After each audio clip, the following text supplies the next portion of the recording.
a mission, yeah, yeah, yeah. Whoa. Don't know what your position is. Welcome to episode 2 of the On a Mission podcast, where we talk sports, we get into some music, we may even talk politics. But what is your purpose and what motivates you? I'm your host, Jay Ali, and I got my big homie with me, KG. What's poppin'? What's happening? What up? What's up, world? We about to get into it, man. I'm excited, man. I'm ready. First thing we gonna jump into is Family Guy. They said some disrespectful stuff about the late great Nipsey Hussle. How you feel about it, KG? I used to be a fan of Family Guy, man, but to be honest, I don't even know how to feel about this one. This was so disrespectful. Like, I'm mad, I'm sad, I'm hurt. I'm a whole host of emotions at the same time, man. But I'm gonna tell the people what he said first, so y'all know what we talking about. So I'm gonna paint the picture for you. The cartoon is Family Guy, and the characters, the dad and the mom is sitting poolside. I don't know if they like at a hotel or some resort. They sitting poolside, and then some other characters come in and they start talking about going to Coachella. And while they talking about going to Coachella, the dude is trying to convince them by saying, oh, they're gonna have some holograms there. Holograms of Tupac and some other unknown dude I'm supposed to care about. I think his name is Nipsey Hussle or something. Trash. Don't quote me verbatim, but it was something to the effect of that. And yeah, that's unacceptable, man. That shit is trash. I'm gonna look right into this camera right here, and I'm gonna say this. How come when we do stuff like that y'all consider, let's say, I don't want to go too deep, but anti-Semitic, it's so, like, we get canceled, but they can continue to make fun of black people and even diss the dead. You're supposed to have respect for the dead. But don't nobody say nothing about that. He's not going to get canceled because it's Family Guy. That part. I don't understand why we keep, man, it's deep. It's cool when y'all do it, but when we do it, it's a problem. That shit is trash, for real. This is a serious, that shit's trash, man. We got to do better than that. Man, I don't know. I don't really watch it like that, but I'm really not gonna be watching it now, man. That's super disrespectful. I didn't know they was coming like that. That's man, not cool. it was an episode on there where there was Kermit the Frog sitting in a pond, or what, he was like in a swamp playing a banjo, and a black dude come down on the boat, and he said, "Do you know the next how to get into town?" He said, "Yeah, it's back the way you came." And did a shotgun. Wow. So they've been doing stuff like that on that show. But to diss the dead or something, like, it made no sense. I like that little voice you did and the sound effect. Kind of back the way you came. Hey, but to pivot on what you said earlier about like how when we say something anti-Semitic and then we get canceled, but when they do it, don't nothing happen. It's because we don't have no power in America. We don't own nothing.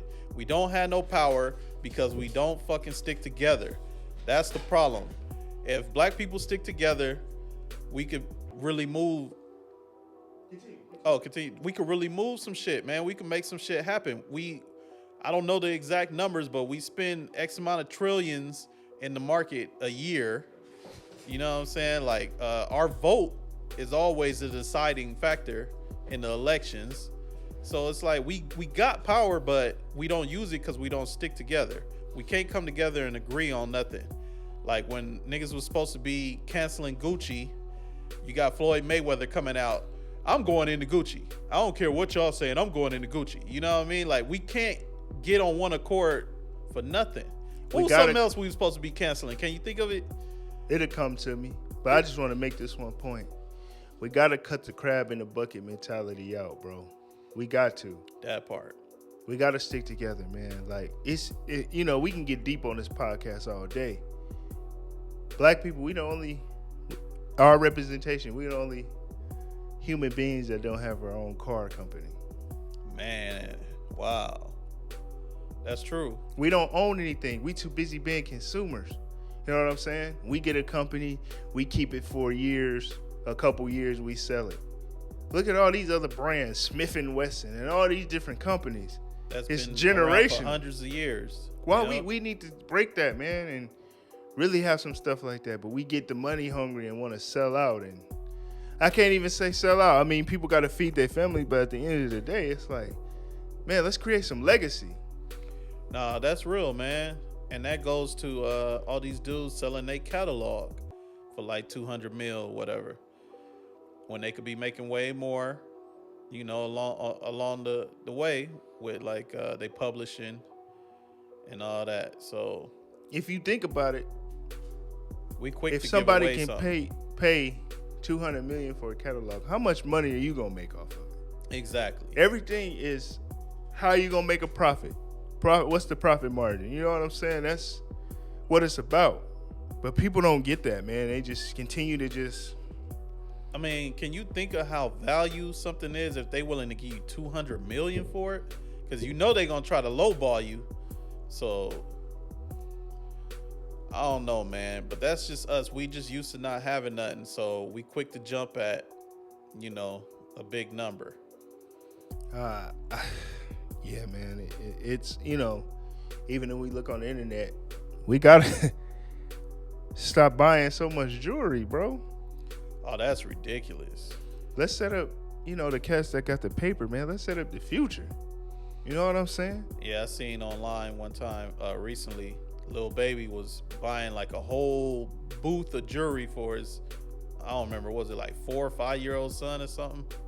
I don't remember the age, but I know what It you're was talking ridiculous, about. but he could be putting that money in some stocks and bonds for him, or anything but that, buying some real estate for him, or investing it in anything but that, man. That's so ridiculous. But that's what I'm saying. That That's was heartbreaking to see that. That's why we need, having OGs is important, bro. Super important. You know, to show the way. But then, you know, a lot of OGs didn't know, just like certain parents back in the day didn't know. They thought, yeah, I'm going to work at this steel mill for, you know, 20, 30 years, and then I'm going to retire at 65.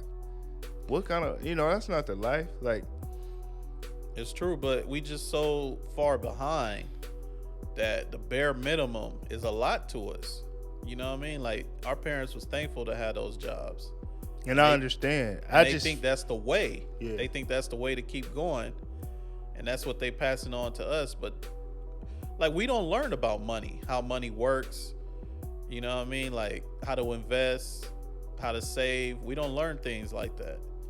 So we kind of out here just starting from scratch and just learning along the way, trial and error. And it is what it is. Some people learn about stuff, some people don't. But well, that's what we got to change, bro. definitely. And that's a major thing that I feel like. It all starts with unity, though. We gotta have unity to have any type of power in America.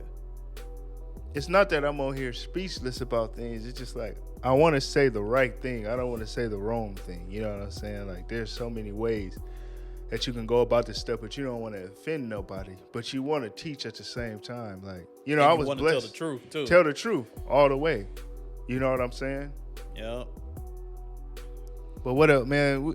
We can go on that all day, you know. Nah, I mean- but I'm cool on Family Guy. I wasn't that big of a fan anyway. I seen a couple episodes here and there that was funny or whatever, but nah, that's super disrespectful. I can't. We as a people can't tolerate that. Nah, we got to start waking up, man, and stand up. You know, it's like we don't have no Malcolm X's and Martin Luther Kings no more. When the last time we had a true leader like that took those punches for us? You know what I'm saying? Yeah, Farrakhan still. Farrakhan, shout out to Farrakhan. He still speak the and real. he been canceled. What is he, like 85 years old? They didn't Yeah, he cancel gotta him be. on every medium possible. And he does not worry about it. He still does. He his still thing, get the yeah. word out. It's some people coming up nowadays on social media trying to be the voice for us. But I don't even think black people really need a leader. I think we just need a set of guidelines that we all follow and get behind on one accord. We need to all get on code, all get on one page, and that's how we can succeed. No, I agree. I really agree with that. I think, that can solve a lot of problems. We got to stop the self-hate. Definitely. And I'm gonna speak on this, like, to be 100, like, to the women out there that's getting these BBLs and all of Oh that. my Like, God. I'm talking to this camera right here. Do you plan to be old? And what I'm saying is, like, all of that stuff looks terrible when you get old. That shit looking crazy. That shit looking hella cartoonish. That shit is whack. We don't like that shit, ladies. We love natural shit. If your titties little, it's okay. If your ass little, it's okay. If your face cute, you know, you keep yourself done up, your hair, your nails, and all that. I can overlook no ass, no titties. You know what I mean? But I mean, I'm with, like, I don't like that fake shit, man. you That shit no, is nasty. you want it real. Like, you fall in love with who you fall in love with 100%, and it should be about that. It shouldn't be about superficialness. And these people are trying to be. It's a lot of, like, insecurity about, you know, people afraid to be themselves. That's how I feel. That's why they do that, and then, like, they be looking like Barbie doll toys. Like, Yeah, and they feel good about themselves too. They feel better about themselves, but to the outside world, you look ridiculous. Like, especially the people that get the lip injections and shit. Man, that shit look crazy. some of that stuff is so bad, bro. They be having people, and it's like you feel kind of sad about it. You know what I'm saying? Like, it's not. Nah, It's trash. It's to be super honest. trash. It's trash. That shit got to get out the way. These girls out here, man, like, it's so common now that now the trend is shifting back to natural bodies. It should. History repeats itself. Yeah. You know what I'm saying? And a lot of natural things are gonna start coming back around, man. Like we always say, like, oh, that's mystery meat or whatever, GMO. You know what I'm saying? Like, to be honest, to be 100. But yeah, man, it's coming back around. Like, that's what life does. But we gotta keep it solid. Trust me. I can speak for a lot of fellas when I say we like you just the way you are. That's it. Be you. Just be yourself. Yeah. You can't be nobody else. I said this on the last podcast. Be comfortable being yourself because you can't run from yourself. That's the realest shit ever. You got to be you. If you got a big head, embrace it. You got a big nose, embrace it. Some of the You know what I'm cutest saying? girls in the world got big ass foreheads. For real. Sade got a big ass forehead. Yeah. And she was fire singing. Rihanna got a big ass forehead. Shit, we still on it. Man, but nah, man, like, I just think it's sad. And, you know, me working in the schools, a little girl wrote in her book today, because we do this personality thing, and she said, I just want to be like the girls on IG in my thottish ways. It's like, wait, what? Wow. What are you talking about right now? Are you serious? You 13 years old.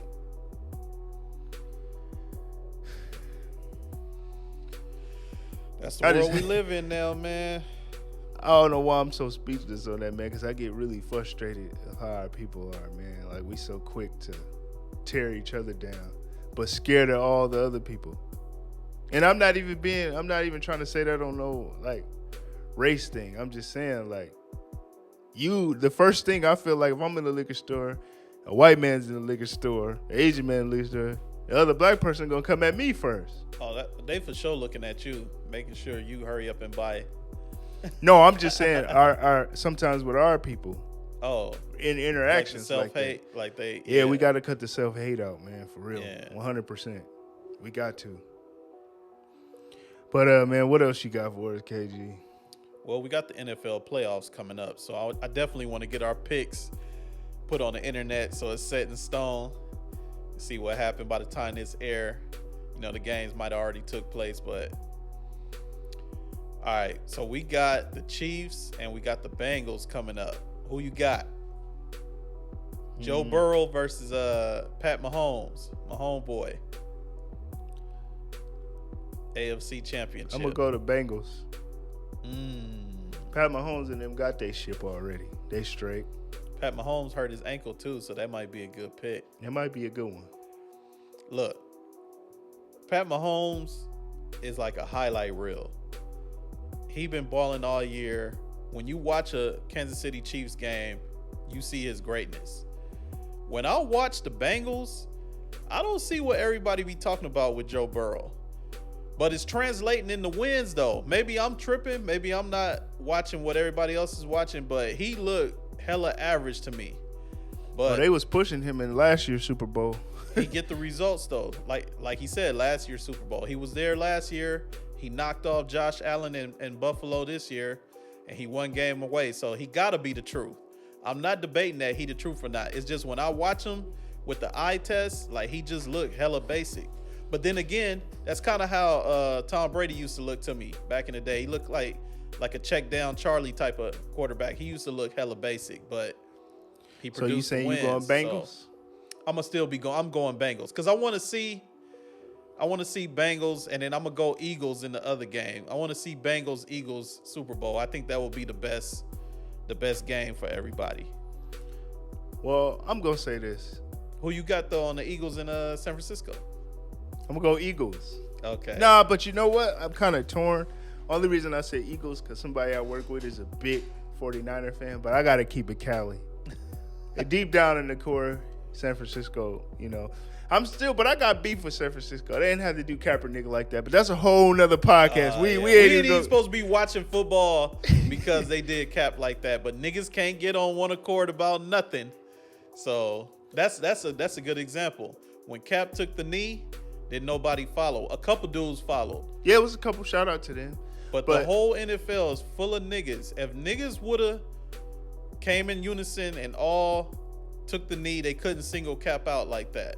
So that's another example about what we was talking about. We can't get on one accord. We can't get on code for nothing, man. No, man. And always.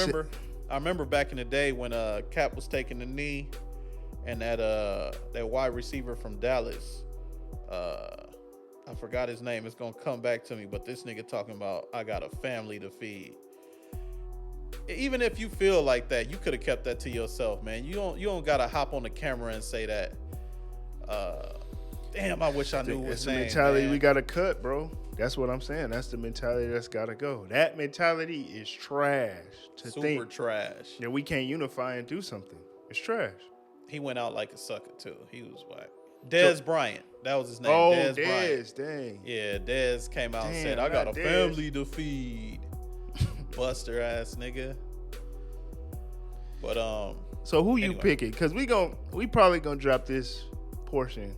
All right, so I got the Eagles, but I feel ashamed saying that because look, I'm a super big Raiders fan, and my barber from Philly, and he been talking that Philly shit all year long. Shout out Tone the barber, and he been getting me too, man. We've been betting. I've been losing. These motherfuckers lost, 2 games this year? We bet that the Raiders will have a better record. Will finish with a better record. And the Raiders is trash. Raiders is super trash. It hurt to say it. And we lost our quarterback. The way we did Carr don't make no damn sense, man. Yeah, that was strange. That was wild. But so it hurt me to pick the Eagles, but the way the Eagles been playing, they look like they gonna smash Frisco. Plus Frisco don't got their real quarterback. They got the rookie, so you know what I mean? I gotta go with the Eagles. You never know what'll happen on any given Sunday. That's true. Football is like that. But I'm going with Eagles Bengals Super Bowl. And I'm gonna get ahead of myself. I'm gonna pick the Bengals to win. I don't think Joe Burrow gonna lose 2 in a row. Man, they try to make Joe Burrow the new Brady. The new Brady. But man, let's get into something deep, man. What you got? All right, let me see what's happening, man, in the world. The world of music, the world of politics, the world of entertainment. Let's see what we got. Entertainment on the docket. That was the royalties, people selling their catalogs. It's crazy to me. That's wild, huh? But that's gonna be a whole nother conversation in itself. All right, since we was talking about brothers and hopping on one accord, let's talk about these 5 cops in Memphis that killed that brother, man. Oh yeah. Go ahead, man. Break it down. Well, I don't know too much about it. I think the footage hasn't been released yet to the public. But you know it's bad when the police chief is talking about it was horrible. He was on camera talking about like it was just, I don't know, like something he's never seen before. So get ready to brace yourself for when this shit come out. But it was 5 brothers, 5 black men that beat another black man to death. And Do you know his name? I don't know his name, but I can find out right now. Yeah, please, because while we talking. We want to say rest in peace, man. It's yeah, man, definitely big rest in peace to him. May God grant him paradise is what we say. It's sad, bro. Like, blessings to the family. You can be strong, but sometimes this stuff almost bring you to tears. You know what I'm saying? Like, for real, man. But one thing it did show me is, it don't matter if you got that badge on, you still a nigga, because they fired them niggas ASAP. Normally, if it was the other way around, it would take a long time before they got to do an investigation. They say, man, I don't know if you remember this, but once we get into these conversations, and bro, you could chime in too, bro. Got one of my close homies in the studio with us tonight, DJ Kez in here. I feel like I watched that thing on Netflix. I don't know if you've seen it, KG. It's 143 shots. I haven't seen it yet. It's about the Cleveland Police Department shot a black man and woman in the car 143 times. And each time, I'm paraphrasing I'm giving you the short version. But one of the officers stood on the hood and shot in the car. I think he shot at least 40 times or something, like 30, 20 or something. It was like that. I don't know the exact number. And y'all can correct me in the comments, about it. But every officer on there, white officers, of course, because, Cleveland is more black and white. Every officer that they was interviewing kept saying, I did it because I was scared. I did it because I was scared. Oh, yeah, that's their number one excuse. 143 times? I'm surprised it wasn't more. There's so many stories of he feared for I'm sorry to cut you off. He feared for his life, so you stood on the hood of a car and shot 30, 40 times in there. That's they get out of jail free card when or they 10. Say that. By the way, the brother that was murdered in Memphis by them 5 black cops, his name is Tyree Nichols. Rest in peace, Tyree Nichols. I have family. My mom's side of the family is over in Memphis, Tennessee. Shout out to my cousins and everybody over there. Man, y'all stay safe, man. Everywhere you got to be safe, But see, man, they had that monkey suit on and they had that badge on and they thought they was more than they are. You still a nigga. They fired your ass quick and threw you in jail. All them niggas is in jail right now, waiting on trial. And so they didn't even get to play the I fear for my life role. Yo, because man, I'm just lost for words on that, because there's some, how they do is, it doesn't matter. Oh, well, you still a nigga. Yep. Goodbye, niggas. Bye, niggas. That was a huge wake-up call to them, because if they could beat a man like that, they was probably super corrupt. They was probably doing whatever the hell they want to do in that suit. So, yeah, that was on a somber note. On a sad note, even the cat that got kind of killed in a similar fashion to George Floyd, it's like, man, like, what was the trial for? Like, we all saw that. All of America seen that. Lock that nigga up. Like, it shouldn't even been no chance of him getting out. And I heard recently that he just recently appealed. So we might have to be going through this all over again, as far as. But what is the limitation for appeals? Like, how soon does that happen? I don't know, man. You know what, man? It's kind of put me kind of in a sad mood, man. Like, we having real talk, but sometimes you feel like you just kind of helpless when things happen in terms of being African American, black. In America, man, it's just not, you kind of feel like the old mentality is dead, but then it resurfaces again. Yeah. You know what I'm saying? And that's what bothers me. That's so true, man. And I think Just when you feel like we making progress, it's something that just Yep. come back around, and like we can get into this, man. Like real talk, like I went to a Muslim school. I didn't see white people.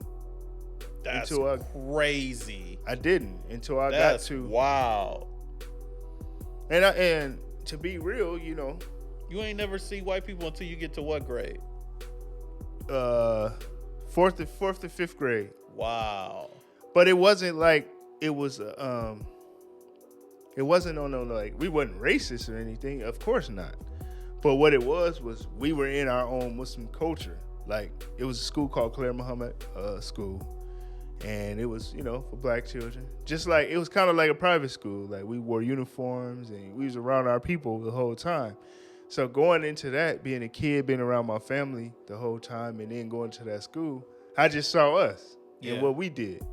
But when I got to the public school system, I started to see like, oh, this is what prejudice is with the teachers. And I experienced it. I can talk about my experiences straight up. Like I had teachers that think, oh, he doesn't know anything, because I was taught on this is what Malcolm X did. This is what, the Elijah Muhammad, this is what black people.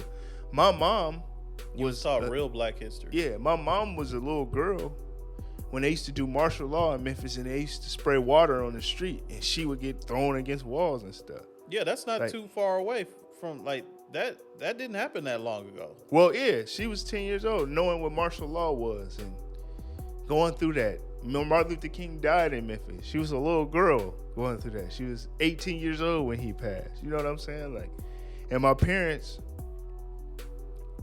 they were super militant, but not militant in an extreme way. It was just kind of like, hey man, know about yourself, learn about yourself. And that's what we were taught. Never be afraid to be yourself. You're a black man, but be yourself. Don't be ignorant, be respectful. But at the same time, this is what the world's giving you. So I can only imagine like arriving at that school, just the culture shock that you must have experienced. I think that's why I'm so observant now. And you see people like when Malcolm X went on his pilgrimage, he saw that it was Muslims in all different shades and everything, different races, and that's how people came to together in a sense. So you see people, we're not saying all people are bad, because there's some good-hearted people out there, but we have it on both sides. We sit in here and we just talked about how we got the crab in the bucket mentality. What's the difference? We have internal shit that we deal with, but at the same time, it still exists, and you're not gonna have a perfect world, but man, we gotta fix it. I mean, it's just up to us that the next generation that we starting to instill all this stuff into them. We gotta save Gen Z. We gotta save Gen Z. Yeah, we gotta save Gen Z. They got so much technology though. It's no excuse for the ignorance. You know what I'm saying? Like, all the answers is at your fingertips nowadays. But do people look for the answers? No. That's right. You need OGs to point you in the right direction.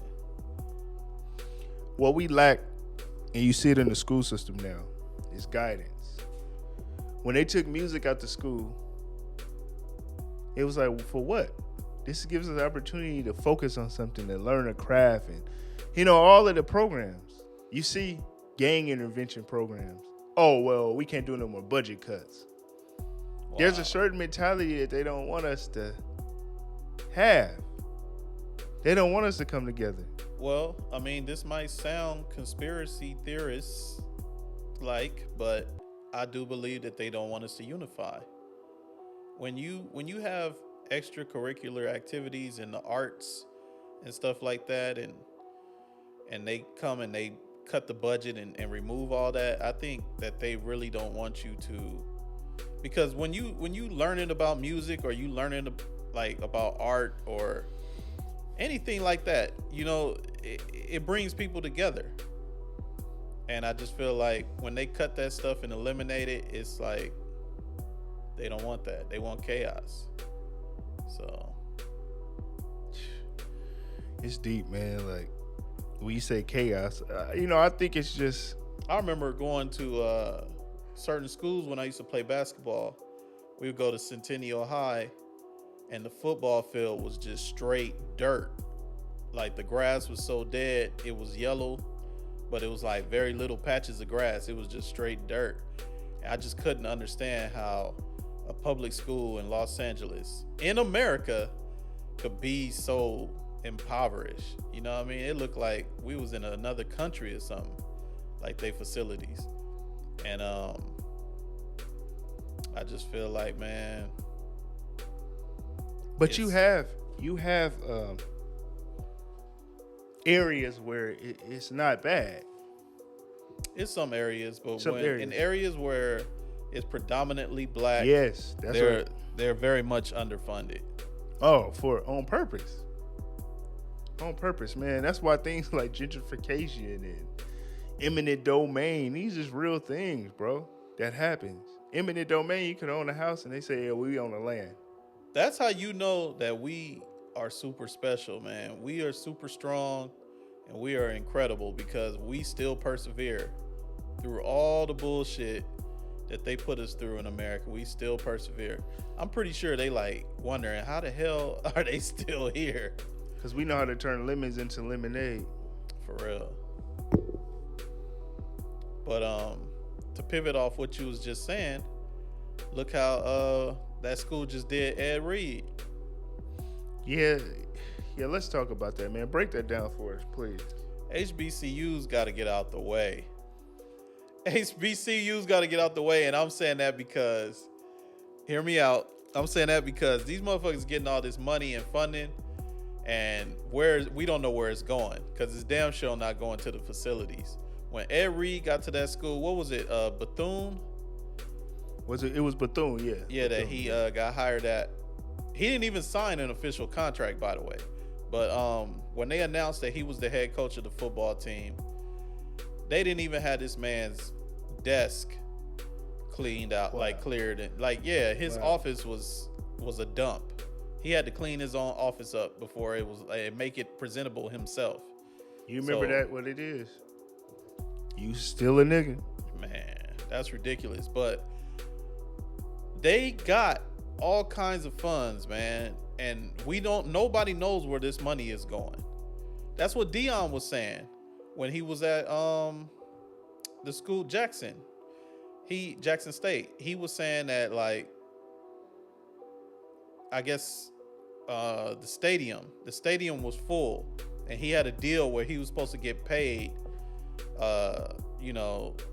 every certain, like, I forgot what the numbers were, but it was like after a certain amount of people are in the stadium, then he start. Yeah, because he had to. It was a report that he had to pay coaches out of his own pocket, right? Yeah, he did have to pay his coaching staff out of his own pocket, but he can visually see with his own eyes that the stadium is overly packed, like it's super full. And then when he go to inquire about his money, his payout, he was told that they didn't sell all the tickets, that it wasn't packed. See, So, and right before you get into that next point, this is a saying that my mom and father used to always tell me. They used to say, before you speak on something, know what's really going on. Like, people were mad at Dion for going to Boulder, Colorado, right? That's the school, right? Yeah, he's at Colorado University. Yeah, was it Boulder, Colorado? What is the name of the It's, Boulder, right? Boulder, Colorado. It's BU, huh? Yeah. That's what. Yeah. But he left because of the reasons. Like, this man still has to feed his family at the end of the day, and people jumped on it. Are you not doing nothing for the HBCU? Man. Did the HBCU take care of him? That's the question I'm asking. No, they didn't. And all that money and like exposure that he brought to that school, like them dudes had like the most jerseys, that team, than Oregon.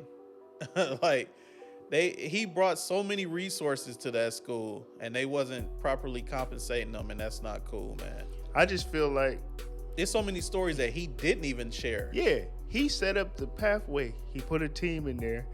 He took care of his team, and he left that winning mentality there. He said they wanted him to do it in 2 years, and he was able to win. Like he Yep. changed the culture.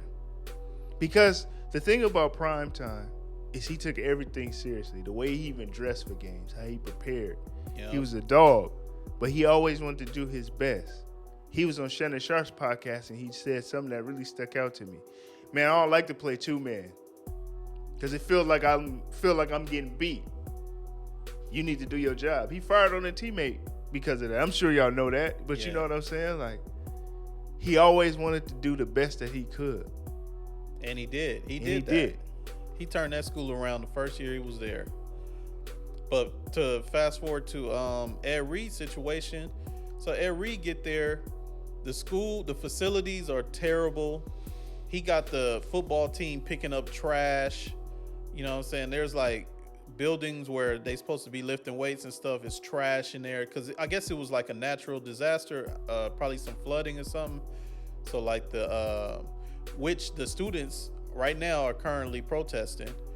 I guess it's like mold on the buildings and stuff, asbestos, mold, and trash everywhere. And he was just he voiced his opinion. He hopped on Instagram, and he went live, and he was frustrated, man, and he just voiced his opinion, man. He was tired of having to pick up trash and all this stuff. He just felt like that's not his job. He's there to mentor these kids and coach these kids, not to pick up trash around campus. Yeah, but look at him coming in there trying to make a difference. Yeah, you know what I'm saying, and I don't know, man. And the athletic director is a black man. Reggie Theus is the one that fired him. Reggie Theus is the athletic director, and he's the coach. But what was of the he? basketball What? team. He was an NBA player. No, I know that, but I'm trying to think of team he played with. I think the Sacramento Kings. Okay. Some other teams, I don't know. I was young back then. That's what I'm saying. Yeah, I didn't remember what team. I know he's an NBA legend, player. though. See, it goes back to that. We got to stick together. Cut the crab in the bucket mentality. Where the money at, Reggie? Where the money at? Why the facilities messed up, Reggie? Why they got them students picking up trash?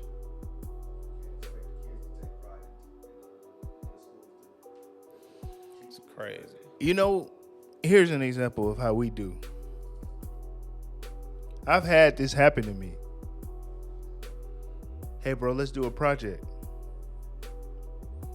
No, I ain't trying to do that. But go spend $10,000 in the club. Oh my God. I know somebody that spent more than that. But I ain't even gonna bring that up right now. But I'm just saying, like, come on, man. Are you serious? It all comes back to what I was saying before.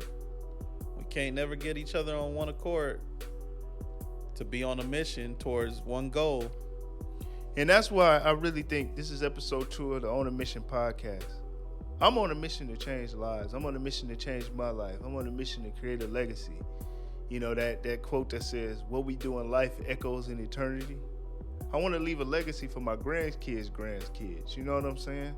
And I work so hard to navigate through certain things because I'm not a person that's not ever going to sell my soul. I'm going to be straight up. I'd rather be broke but still have what they say, my word and my balls. Yeah, your straight up. Like, I want to be a man. Integrity is big. You know what I'm saying? And, you know, there's certain reasons why I didn't make certain moves because it was going to interfere with the person that I was. And I see a lot of people that do that, and they're miserable because they're not themselves. Anytime you got to change who you are to be something else, what is that? Called selling your soul. Come on, man. A lot of people do it, man. A lot of people don't have no morality or integrity about themselves. I was just blessed to be able to learn and to be how do I say it, like, blessed to think logically. There's certain situations where it's like, well, if I take this money, what else are they gonna have me do? But see, your parents instilled that in you. You was blessed to have that knowledge bestowed upon you. But see, we struggle, bro. Pops didn't make stuff because, He was on the Motown. He didn't make it easy and say, "Oh, I'm a Motown, so you want this? Here, go this equipment. Figure it out." He left it there. I remember the first computer he ever got me. It wasn't together. He said, "You put it together, it's yours." You know what I'm saying? Like, that's how. Or like, you fascinated? Well, I'm gonna get you the tools. I ain't gonna show you. He did step in as a father and showed us, but he wanted to see if we had interest in how serious. He didn't hold your hand with everything. No, he wasn't. Baby you. You know what I mean? Like, give you everything you wanted. So that My pops and mom showed tough love. It wasn't no soft shit. Because when you got to work for something, you more appreciate it. You more appreciate it. He said, "Hey, this your car, fix it up. It's your car. You take care of it more." I remember, bro, I turned 16 years old, got a birthday card. Opened the birthday card, it was a light bill. No lie. "Oh, you want to use the equipment? You gonna put it in on this bill." That's teacher responsibility. We used to get up. My mom had a perfume store. A lot of people don't know this, bro. The reason we said it, like, I'm a person that likes to go change my brakes. I'm gonna get in the trenches and do shit. You know what I'm saying? We used to get up every Saturday. My mom said, "Oh, you want that game? Want to make money? Come with me to the perfume store. I'll pay you to do this and that." She taught me how to do incense, make oils. So I was taking it back to the teacher, selling Black Love, selling 50, trying to sell 50 packs so I could get $50 to buy a game. We was hustlers, you know what I'm saying? So I learned how to do that. And I remember what the key thing for me was. I worked only two jobs in my life. I worked at Office Depot and I worked at Staples. I used to fix computers. Those were the only two jobs. I remember my pops used to come in the store. Oh, you was on the Geek Squad? You was on some Geek Squad? Yeah, I used to fix computers. I remember my pops came in the store. He said, "Hey, son, that's dope. How many hours you working today?" I said, "Shoot, they got me from 12 to 10. He said, I said, "What?" He said, you just giving away your talent, huh?" I'm like, "What you mean?" He said, "You know how much music you could have made in that time?" He would say this numerous, and I remember numerous times, and I remember I got fired, and that changed my life. He told me, he said, "You're not going to make it unless you rely on it." And once I relied on that, it's been over 10 years. I haven't worked no regular job. I do hustle and do what I got to do. But at the end of the day, it comes back to what I love to do. And one of the biggest things I took away from 2022 is how to be selfish in a sense. Not saying that you don't want to not help people, but you got to get your thing going. That was one of the best things your dad ever did for you.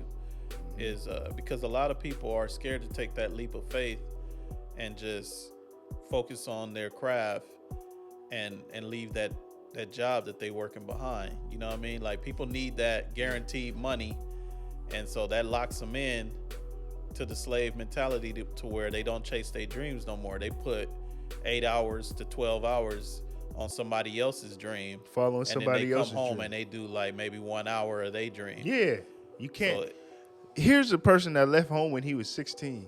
My grandmother kicked him out. He went to Motown, had a vision, and just went down there, shot pool, got a car, and went down to Motown and got on. It was on the Temptations record at 17 when he turned 17. Wow. He's playing on Papa Was a Rolling Stone. Playing what, bass? Guitar player. Wow. And the unique thing about my pops is he plays guitar like a saxophone player. So his style is unique. You know what I mean? But he had a dream. And my mom had a dream too. But that's where I get that I don't take no for an answer mentality. Message. You know what I'm All saying? y'all that's listening to this right now or watching this, man, take this as motivation and inspiration. That's an incredible story, because I'm telling you, I know so many people that are so talented in so many different areas, but they stuck to this job that's like dead end, that ain't getting them nowhere. They not moving up in life. They just staying stagnant, and they not homing their skills on their true talent. And they just, years is going by. Next thing you know, you married, you got a kid. Now you really not focus on your talent. Now you really stuck to this job because you got so many bills and kid and all this stuff. So listen to this, man, because ain't nothing in life better than getting paid to do what you love. It's not really work when you're doing what you love. No, you don't see it as work. And I'll say this, Kez, bro, I took the ups and downs with the entertainment. I slept in my car. It's gonna be ups and downs and everything. I slept in my car, bro, but that didn't stop my spirit of like, oh, we gonna be all right. There's a story I told you, bro. We was getting Costco hot dogs for $1.50 that came with the drink. Costco was clutch back then. Plus $3 you was eating. And Me you and this didn't have man to was have the card. piecing up to get stuff. Wow. Just And the you didn't have to have the card back then. No, you didn't. You just go to the thing and just get it. And if you really had about $10, you could get that chili or a slice of pizza. You know what I'm saying? Like, man, I don't want nobody ever to tell me that. People always try to tell you, like, That you the ain't support sacrificed for the this. support sometimes could be trash. And I'm gonna be real. I hate when niggas say, oh, and I put it in the sketches. This is all true shit. Oh, you still doing your little music? Nigga, nothing I do is little, nigga. Oh, the little slight hate. A little slight. Or I'll believe it when I see it. Yeah, a lot Man, of niggas fuck don't really what catch you think. sometimes. You know what I'm saying? Fuck what you think, bro. I don't give a fuck about that. This is what I want to do. Nigga, they laughed at Bill Gates and Steve Jobs. Bill Gates was making computers in this fucking... Bill Gates said, from what I read, and I read stories about successful people, Bill Gates said, this computer is going to be in everybody's house. They laughed at him. Name one. Windows is everywhere. Apple's everywhere. You know what I'm saying? If they would have not believed in themselves, somebody else would have. You can't listen to that. And you're going to find yourself lonely sometimes, bro. You feel like, damn. Oh, the grind is long. The grind is hard, man. But when you get those solid people that support you and that's there for you and always want to see you do better, them the people you keep around you 100%. You know, we've been dealing with, like, the industry. You see a lot of fake people. Music industry is one of the industries where they don't niggas don't have to keep their word at all. One day you can have a $30,000 deal. The next day, oh, I changed my mind. Industry is treacherous. The industry is treacherous, It's bro. notorious for niggas trying to get over on you. But at the same time, you got to know who you are. You know what I'm saying? Like, when you on a mission, that's why we named this. When me and Walter French, I made that track, and he laid that hook, on a mission. When I heard that, bro, I said, man, this is the movement. Each day, I'm on a mission to be greater. You know what I'm saying? Each and every day, that's what I get up. I'm on a mission. Like, shout out to Hakeem. Can't nobody knock you off your purpose. Yeah, that's the realest shit he ever said. Can't nobody knock you off your purpose. I'm laser focused. I remember people used to say, oh, man, yeah, well, everybody can't do music. Well, I can, motherfucker. Straight up. I can. I work at this shit every day. I'm sitting here learning, listening to mixes. I was fascinated with this shit when I was a kid. My pops used to bring his records and have the mixing board sitting there, and I'd be like, yeah, I want to learn this, Pop. Mess with it. Mix a song for me. That's what, like, we came from. Like, bro, like, come on, man. I'm so silly, man. I'm sorry, man. You just reminded me of that scene in the Jackson movie when Michael was like, "What does this button do?" And Joe wild on him. Hey, I'm Touch gonna that. tell. No. Look, I'm stupid, man. I'ma That tell a shit quick just played story. out in my head right now. what got me into production? I was always around my pops, my older brother Wally. My pops has an album, man, and this is gonna be a clip, Pops. This is for you. My pops got an album. It was called Sunshine Suite. The year was 1995. I was 9 years old. I remember we was in Hollywood in this big ass high rise, and my pops. I love BMWs because of my pops. He always had them. You know what I'm saying? He bought me a little. It was a little Hot Wheels BMW, just like his car. Okay. So I'm a kid. I'm going up there. I go into the studio. He's working at Stevie B's studio. It's this artist from the 80s. Name is Stevie B. Stevie B got this big old studio, and they recorded my pop's album. My older brother's on production, my pop playing guitar. We would go up there every day, and I remember watching the engineers, and I used to be fascinated, like, damn, this is hard what y'all doing. Wow. I remember I snuck into a room, and these rock artists was in there, and they was mixing some crazy sound, but I was watching the engineer, like, and he was blending it. So I was fascinated with watching them, and then when my pops was recording and I was watching the engineer. I was like, this is what I want to do. That's what made me realize, like, no, I'm about to take this production serious, and I want to make music, and I want to engineer. And I work each time on my craft to make sure that I can hear the clarity in it. You know what I'm saying? I get better and better each time because I work at it. It's just like Michael Jordan knew he was the man at some point. You gotta believe in yourself. You gotta believe. Who else gonna believe in you? You know what I'm saying? You gotta believe in yourself. A lot of people gonna try to talk you out of your purpose. A lot of people gonna try to convince you to take the easy route or to do what's guaranteed, and they're not gonna believe in you until they see you do it. Then they're gonna hop on your dick. But then that's when you see, like, okay, well, that's cool. This is for me. This ain't for y'all. But that's when I was fascinated with music production, bro. And ever since that day, I always wanted to be around the sounds. I used to make mix CDs for girls and shit at school. I went and got a CD burner. I used to make mix CDs with R&B records. Like, that's what's always That's into good game right there. You know what I'm saying? Like $5 a CD. That's good game right there. I used to do it. All the girls do. Like, oh, this nigga he got that stuff. I was always hustling, bro. You know what I'm saying? Like, I didn't stop. He put an entrepreneur spirit in you. I watched him. Pops was a hustler. He never was afraid to, and I hear stories, he was never afraid to speak his mind at all. He was going on tour with Patrice Rushen and no. Better story. Check this out. He's working with Marvin Gaye. And he told me, he said, son, never be afraid to ask for your money. He's working with Marvin Gaye. He said Marvin would pay them every Wednesday.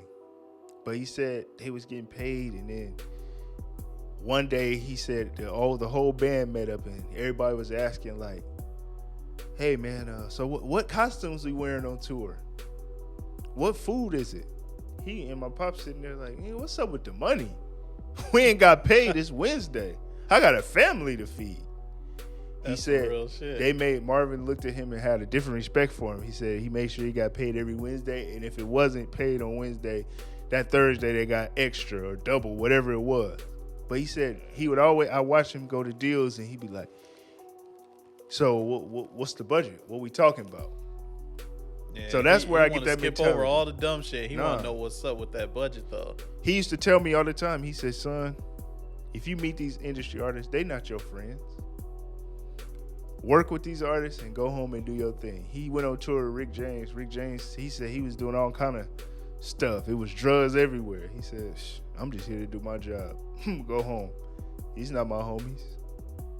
He said he knew a friend that started driving Martin's car and started doing things and ended up messing himself up. I don't know if the dude died, but that's the story he told me. So it's like, bro, you can't be afraid to be you.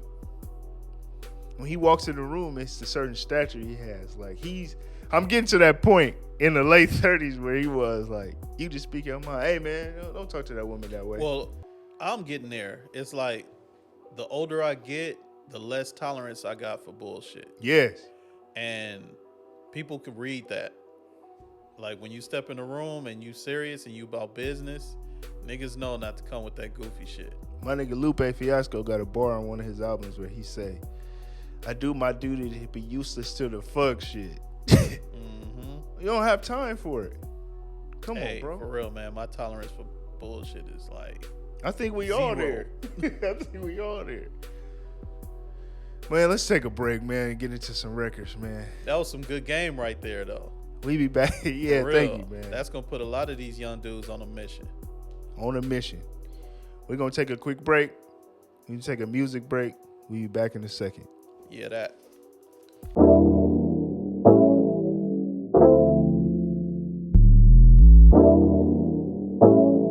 I'm saying though, can we talk about it?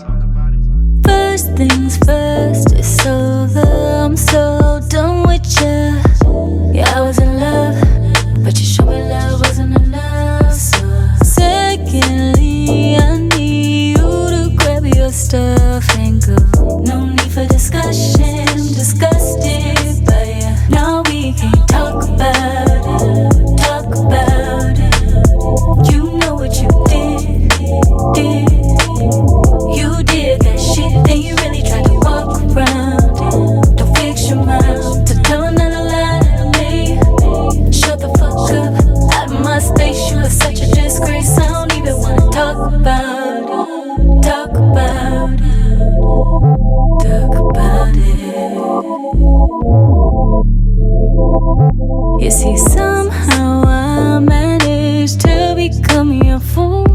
again. You said that you wouldn't. Look me in the eyes and you said that you couldn't. Then you went and did the shit again. Never gonna hit the end from my friends, oh no. Now we can't talk about it, talk about it. You know what you did. Oh, you did that shit, then you really tried to walk around it. Don't fix your mouth to tell another lie to me. Shut the fuck up out of my space. Such a disgrace, I don't even wanna talk about it. Talk about it. Talk about it.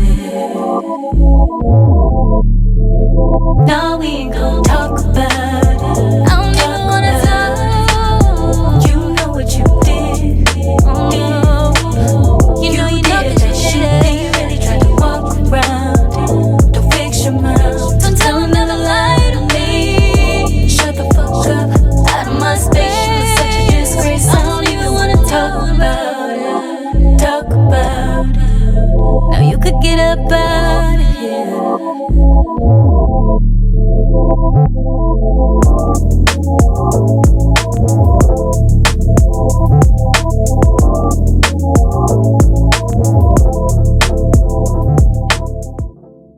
Speak, bro. It's all good. Like, I wish I had a mic for you right there. Shit, we gonna get it cracking. But like what you were saying, we had a studio, $5 million studio. It was a company, Livest Music Group. Had a label deal with Sony. People don't understand, bro. I worked my ass off to be in the position that I was there. That's how I met. Shout out to all the homies that I done met along the way. But, bro, nothing was stopping me.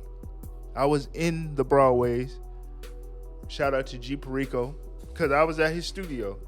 My cousin took us over there, me and my older brother. I met Lil Sodi. This is how I started. I'm going to tell the whole story. I met Lil Sodi. I was working with him. Sodi ended up going on tour. He was working with Jeezy and Freddie Gibbs at the time. So Sodi wasn't there. G Perico. And there's some stuff in there that I'm going to leave out because there's some things that transpired at the studio where everybody had to leave. But G Perico came. And I remember this dude had a box of CDs. And G Perico, bro, we've been homies. We chop it up from here and there. You know, we talk about records and stuff. But we got to get to doing something again, bro, 100%. Because I remember when you had the Enterprise Never Continues album mixtape, and you had that whole box of CDs, and you said, I ain't going to be satisfied until each person gets one of these. This is 2013. And he just stayed on the grind. He was humble. He said, everybody gonna know me in a minute. And it was inspiring to see how he said, forget this life, I'm about to go straight for what I want to do. So that was inspiring to me. But when I was there, I met a cat named Papa Heat. He introduced me to some investors. And he said, hey, bro, to be 100, man, your talent is next level. What you doing? He said, I need to put you around some people that's going to bring this to life. I remember it was July 2013. I didn't hear from these dudes till about November, December. There was a meeting. Hey, bro, Jay Ali, this Jay Ali, yeah. Can you come to Santa Monica, come to a hangar? We pull up to the hangar. Me and my boy JV, we pull up to a hangar. Shout out to JV, man. I gotta get with you. Pull up to this hangar. There's Lambos, there's planes, there's Maseratis. I'm seeing all of this stuff. I didn't care about none of that, bro. I said, they said, we have a studio. You know, we got a studio. We want to put a team together in this studio. So I said, okay. You know, I'm down. Played them the music. They said, man, your music fills up the room. You know what? Come by the studio on Saturday. We want to hear what you can do in the studio. I get to the studio. We playing records. And mind you, I didn't have no car at this time. My car I had tickets on it. No, something happened. Yeah, I had tickets. I couldn't drive it or something. License was suspended, and I didn't want to lose my car, right? So I lived in Hawthorne at the time, and I used to get on the bus, in the train. It used to take me 2.5 hours to get to Burbank. Wow. Each day.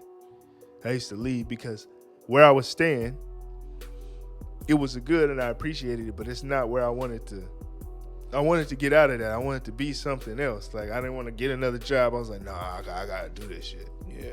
I used to get on that train and bus for 2 hours and get to Burbank, bro. And it's been 5 times in a row that they were supposed to have studio sessions and nobody was there. Wow. I get all the way to Burbank, nobody's there.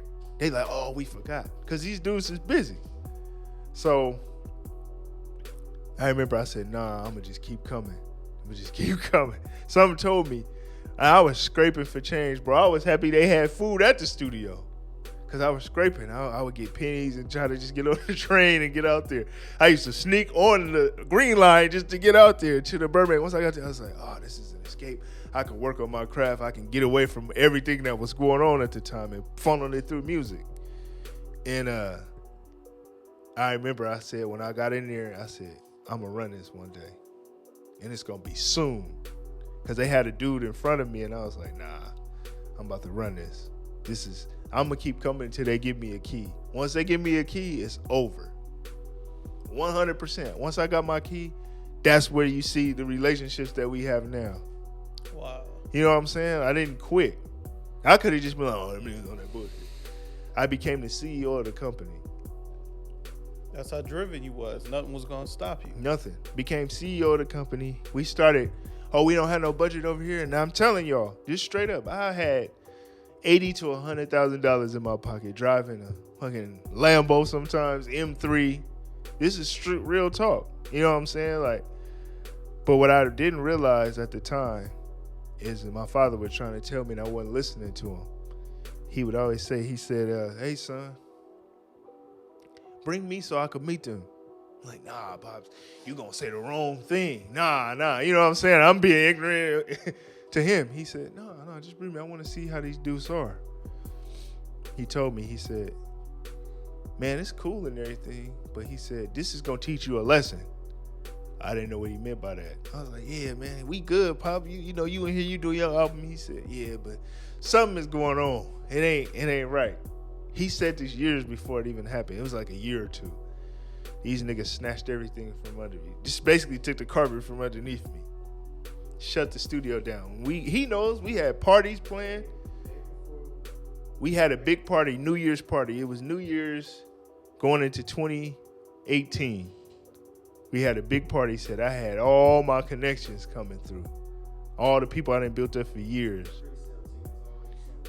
Tickets, I'm talking about, we had cash just in our hands at this time. They snatched the plug away from us, and in that day, I seen all these relationships go like this. Oh, wow. And I had people saying to me like, yeah, man, you fucked up. I'm like, bro, but this is my deal that I brought you into. Everybody scattered. It was a few people that stuck around and said, I remember Marissa said, hey, everybody's asking how you do, but how are you? He was like, how are you, Marquez? It was different people. Body like, hey, Jay, you straight? I'm like, these people is my friends. This is family right here. Because they checking on me. Because I was going through it. Yeah. Because I thought that was my, man, I'm telling you, we had every celebrity coming through there. Like, but I didn't realize what my pop said until after. He said, you was pushing somebody else's dream. Wow. He said, don't, and I learned this valuable lesson. I'll say it in the camera. Never let people dangle carrots. Always be about your business. My business wasn't straight. They looked at me and was using me for what I could to push their agenda, but I didn't take care of myself. You know what I'm saying? And you always have to do that. And I know I'm long-winded on this, but I'm getting to... No, this is very inspirational. This is very important. Super important. People have to hear this. So, when I went through the dangling carrots, This is J. Ali Origins. I was getting into where felt like I was in a deep depression. You know what I'm saying? But I didn't realize I was dealing with it. I was just living day by day. And shout out to my boy Big Job, because we started making videos. I wasn't even doing music like that, because I had went through what I went through. I remember 2017, we cut ties with the label, and I said, no, I told everybody this is just done. I gotta figure something else out. we sat in Josh's room, and I said, something just kept bringing me back, because like I told you the story. I always wanted to be the music. We sitting in Josh's room, and he said, I said, man, we was Livest Music Group, LMG. I don't even know what to call my company. He said, why don't you call your shit Jam? J. Ali Music. I remember the day later, I went and registered the company. So Big Jaw gave you the name. He did. Shout out to Ja. He said, well, call your shit Jam. That's catchy. J. Ali Music. So we replaced we replaced LMG with JAM. J. Ali Music. Jam. See, man, that's how life is, man. Life is a journey and a process.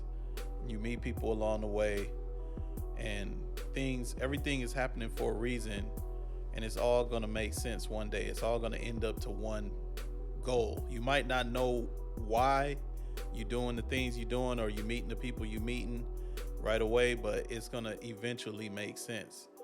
And I'm just listening to this story you telling me, and I'm just like, wow. So you met this guy, then you met this, and then you did this, and then you turned around and you pivoted to the videos, and then you did this, and it all comes back around full circle to today. Mm-hmm. Look, you know what I'm saying? Kez, this is a true story. Me and this dude was tight growing up. I used to go to their house. They had all the shoes and all the video games. They was talking to girls and doing all of that. And he was a player too. Every time when I used to see him on the bus all the time, I'm like, oh, yeah, there he go. Don't listen to him. But no, in all seriousness, we had some separation. But it was never no bad thing. It was just kind of like, never no beef or nothing. It was just like we went two different ways. And I remember we was chopping it up on IG, and I was like, bro, we need to just link, man. Like, fucking number been the same since the 8th grade. My number ain't changed. And we linked back up, and he was with me when we ran into Hakeem, remember? It was at 7-Eleven. And me and Hakeem kind of had a moment where I was like, oh, what's up, bro? What's up? Yeah, we was mastering the album. We went to get some snacks or something. And I seen Hakeem, and then we shook hands, and it was kind of like, damn, what's up, man? Oh, what's up? And we kind of went our way. Remember, we went our separate ways. This is a true story. This is no cap. We walked out. I walked out the store, and he said, nah, fuck that, nigga. You like my brother. And we embraced. I said, from this day on, nigga, we gonna do our best. And we ended up over at the house where I used to stay. We ended up over there, like, the next day? That same night. We did it the same night and had barbecue and shit. And drunk beers and chopped it up. And it was like refreshing. Like, all of the people that helped guide this path is coming back around. Like, yeah. Oh yeah, Jalen. Wow. So it's like, bro, like, I always been determined, but now I'm putting it in effect. That's why this podcast was so important, man. Let's get this stuff out here. Like, yeah, we can't keep all the game and all the resources and the important stories and stuff that we have, that we can't keep it all to ourselves. You know what I'm saying? We got to get it out to the world so people can understand what's going on and apply it to their mission. That's you know why, I mean? yes, they're on a mission. We on a mission. Like, we on a mission. Hey, y'all was privileged to get the origins of J. Ali. Life is like that, man. Life is about ups and downs, but it's all about how you bounce back. Because it's going to happen. Yeah. It's balance. You know, It's I'm balance happy. in the world. Yeah, You can't have no ups without downs. No, you need it.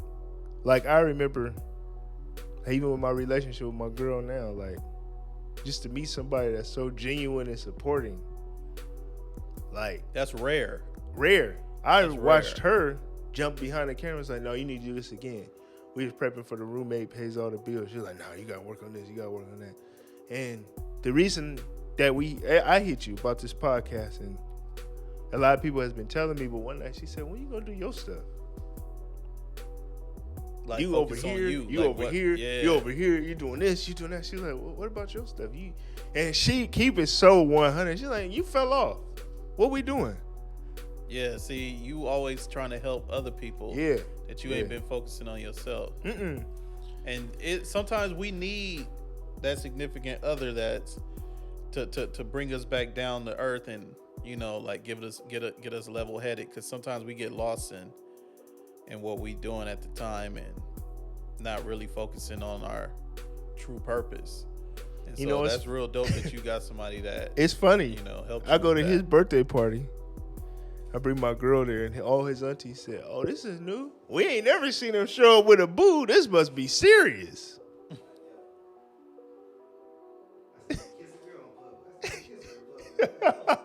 It was real. I felt it because that's something I was looking for. I said, okay, I need balance. And they say behind every black man, strong black man is a strong black woman. Message.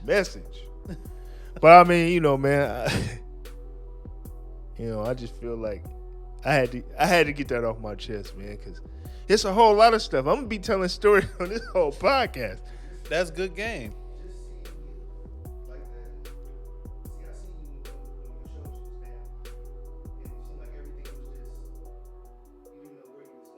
Mm-mm. Didn't I?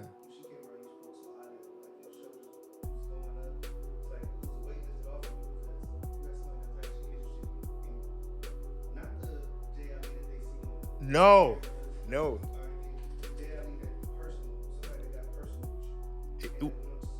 When you could be yourself and laugh about the little things, that's when you know, like, dang, she locked in. You know what I'm saying? And that was beautiful for me. That's why I needed that, because I'm like, oh, now we on a mission. She's a keeper. We had, look, where we sitting in now, man, this took blood. We was going there. We was recording. We was mixing in back houses where it was cold. Remember how cold it was in there? Y'all niggas was in trap houses making music. Hey, bro.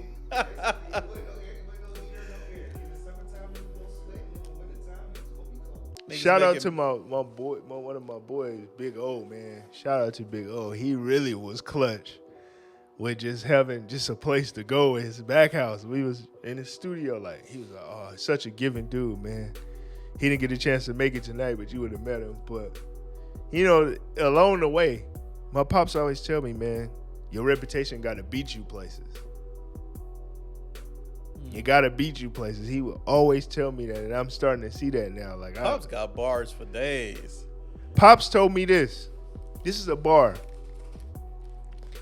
I said, man, it's so hard, man. I said, I'm trying to be positive. He said, in order for electricity to work, you need a negative and positive charge. That's what I was just saying right now about balance.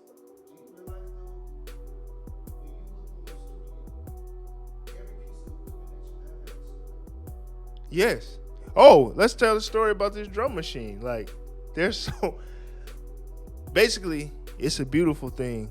Like how I said, don't let people dangle carrots. We was at the studio. That wasn't my equipment. You know what I'm saying? Everybody was like, "Nee, you should open the doors and let us take it." And my pops was even saying it. He said, possession is 9/10 of the law. You know what I'm saying? We had 4 rooms of just equipment. But the one important thing, and shout out to my boy, K.I. I got to give him a shout out on this. My boy, K.I., the one who introduced me to soul. K.I. came and said, hey, bro, you straight? It's like, man, I'm trying to figure it out. He said, what you need? I said, I need to drive. He said, I'll be back. Say no more. How big? I said, shit, we need like a 4T. When I got it, he said, here you go. Fuck all the equipment. The most important thing was the music. Once I told my pops that, he said, that's millions of dollars sitting in your computer. And that's where we at now. Now I'm starting to really see, and things take you time to realize it. When you sat me down and played everything for me, what was the first thing I said to you? It's got to get out. It's got to get heard. You got millions of dollars sitting in that drive. It just has to be heard. HB Barnum told me the same thing too. He would tell me, HB is Aretha Franklin's producer. He worked with the OJs. I had in Hollywood Hills, remember? I was using his studio for a minute, but he taught me a valuable lesson. He said, you'll get it. You gonna figure it out one day. And I'm at the point where now I'm figuring it out. Yep, everything's starting to make sense. I'm figuring it out. LeBron James said something, and LeBron James is a lot of motivation, inspiration. You know LeBron be capping. You know he did. We gonna get into him, but one thing LeBron said that I looked at and I thought it was beautiful. He said, "I worked my ass off. I can do anything on that court now." So when you work at something, it's like I used to be nervous to go in a room with big time producers. I'm like, nah, nigga, this is what I do. Play music with confidence. Shit, you heard my new record On a Mission? Check it out. They're like, damn, nigga. Yes, I work at it. Just like y'all do. But I'm coming at you. It's competition. Michael Jordan, nigga, he came at everybody, but he got that respect. This is the time where I'm getting my respect now. Talk your shit, J. I'm Ali. getting my respect. Talk your shit, I'm getting man. the respect. Because, bro, I know how much work and blood, sweat, and tears I put into this. I'm taking it. The opportunity is, it's been times where you feel like, dang, the opportunity, well, it wasn't time. Now it's time. You're not asking no more. I'm not asking. I'm not asking, nigga. When you visualize something, you see yourself somewhere. We had a deep conversation. I wish that was on the podcast when Hakeem was here. He said he see himself. That's what in the inspired house. this podcast. We That's what always have inspired deep it. conversations. Me and this dude be having deep conversations. Like,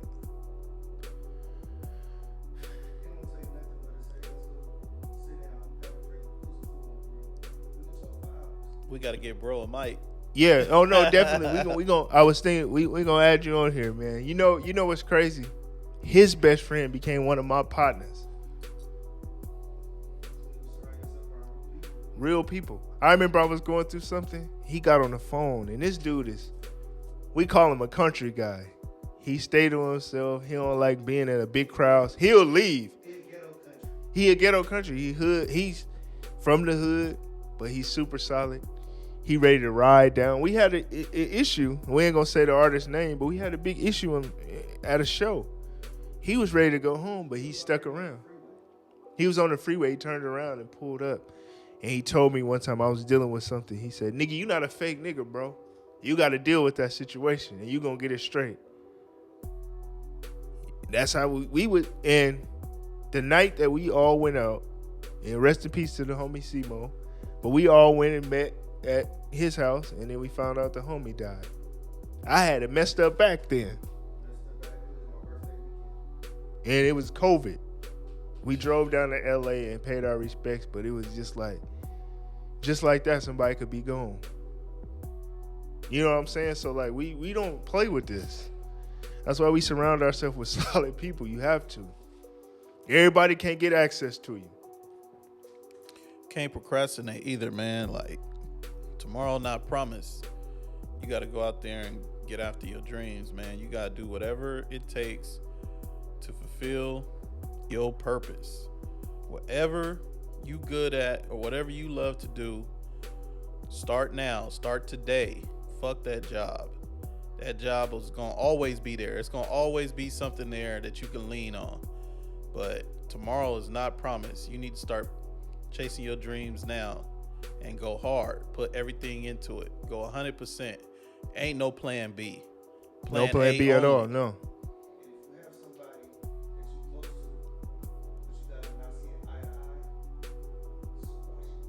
Squash that B. Squash it.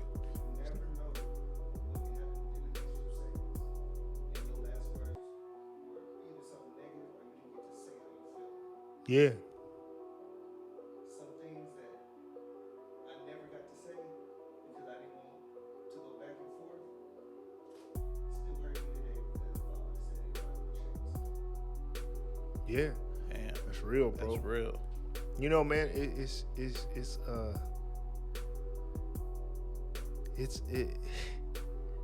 yeah, man. I can't even say it. Like it's just That was deep. I can't get. Yeah, rest in peace to the homie Simo. Happy birthday, man. You were just a good person, man. Like, Rest in Rest peace, in peace. Simo. I Rest never in got a chance to meet you, but I heard your music, and your music is amazing. yeah, rest in So, peace, Mo, man. You left something behind that we can all follow, for sure. Yeah, for sure he did. You know, and I was talking to my father and I said, who knew I would be working with kids? My mom was a teacher. That's what her passion was, to teach. Now I'm working with, it's just how we were talking about how things just kind of follow you through your life.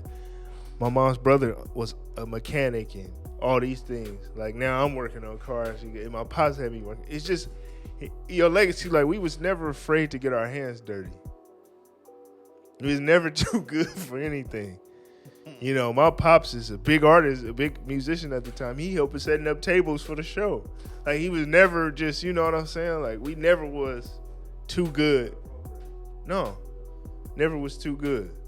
I crack jokes on you. I call you all-purpose nigga, but for real though, it's good to know that shit though. It's good to know how to do a lot of shit like that. No, it's just, you know, we didn't have bread like that at the time, so you had to figure it out. Yep. Figure it out. All-purpose nigga. But yeah, man, shoot. I mean, I think we can go ahead and close it out for this episode. Yeah, it's been a good one. Y'all been blessed with a gym, episode 2. I didn't know the gyms was gonna come this early. Oh, it's so much more, man.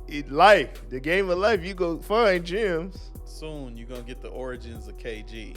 Oh yeah, we need that on the next one, episode 3 or whatever. We need We that. all got a story. We all got a story to tell.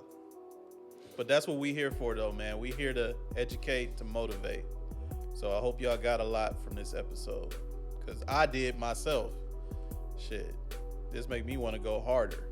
Man, I'm in inspired. all my endeavors. So we gonna go ahead and get out of here. But you know, y'all can find that merch at jlemusic.com. Make sure y'all check that out and follow me on all platforms. As y'all know, JLE Music, JAYALI Music on everything. And KG, where can they find you at? Hey man, I messed up last time.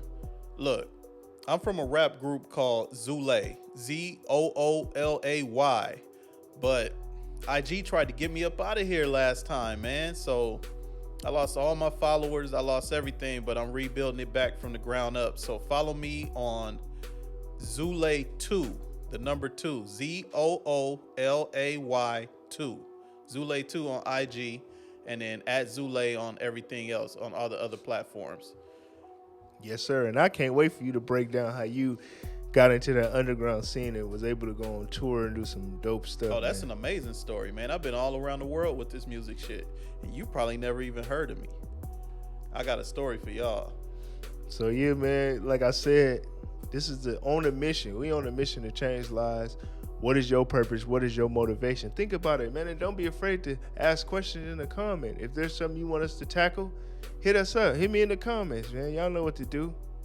Man, it's been great talking to y'all tonight. And hopefully I was able to help inspire some people and tell my story. But it's a never-ending story. There's so much more on this journey of life. So, man, y'all be safe. Peace. Peace. We on a mission for real. On a mission, yeah. You can hate, but I got tunnel vision, yeah. They be running like a mile a minute.